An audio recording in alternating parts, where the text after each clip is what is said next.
पहले air India और अब इंडिगो। क्या भारतीय आसमान में मंडरा रहा है खतरा? 180 यात्रियों की सांसें अटक गई जब हवा में गड़गड़ाया विमान। जानिए कैसे बची सैकड़ों जिंदगियां दिल्ली एयरपोर्ट पर इमरजेंसी लैंडिंग से। 12 जून को गुजरात के अहमदाबाद में हुए प्लेन क्रैश के बाद देश में हवाई सुरक्षा को लेकर चिंता और सतर्कता दोनों ही बढ़ गई है। एयर इंडिया की हालिया घटनाओं के बाद अब इंडिगो और स्पाइसजेट की फ्लाइट्स में भी तकनीकी खामियों की खबरें सामने आ रही हैं, जिससे यात्रियों में दहशत और विमानन कंपनियों की सुरक्षा व्यवस्था पर सवाल खड़े हो रहे हैं। ताज़ा मामला इंडिगो की फ्लाइट 6E-2006 का है, जो दिल्ली से लेह जा रही थी।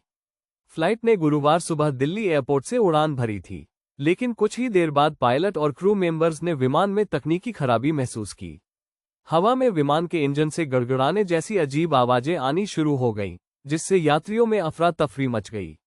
चालक दल ने स्थिति को गंभीर मानते हुए तुरंत वापस लौटने का फैसला किया और दिल्ली एयरपोर्ट पर आपात लैंडिंग कराई गई।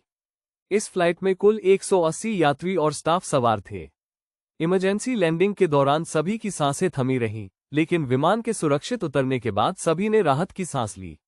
कोई भी यात्री घायल नहीं हुआ, लेकिन इस घटना ने यात्रियों के मन में डर बैठा दिया है। ये पहला मौका नहीं है जब इंडिगो की फ्लाइट को उड़ान के दौरान समस्या का सामना करना पड़ा हो।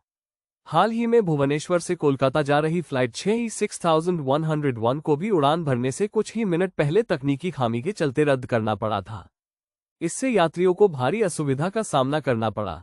इसके अलावा 2 जून को रांची में एक और घटना घटी थी, जब पटना से कोलकाता होते हुए रांची जा रही इंडिगो फ्लाइट से एक गिद्ध टकरा गया।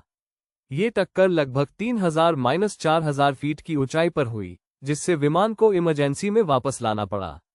विमान में उस समय 175 यात्री सवार थे और यह घटना भी यात्रियों के लिए भयावह रही। इसी तरह स्पाइसजेट की एक फ्लाइट जो हैदराबाद के शमशाबाद एयरपोर्ट से रेनिगुंटा के लिए उड़ान भरने वाली थी, उसे भी टेक ऑफ की इजाजत मिलने के बाद रोकना पड़ा। रनवे पर दौड़ते समय पायलट को इंजन से अजीब आवाजें सुनाई दी और एहतियातन फ्लाइट को रोक दिया गया। इन घटनाओं ने देशभर के एयरपोर्ट्स और विमानन कंपनियों को सतर्क कर दिया है। DGCA, नागरिक विमानन महानिदेशालय, ने एयरलाइंस को स्पष्ट निर्देश दिए हैं कि हर उड़ान से पहले विमान की पूरी तकनीकी जांच सुनिश्चित की जाए।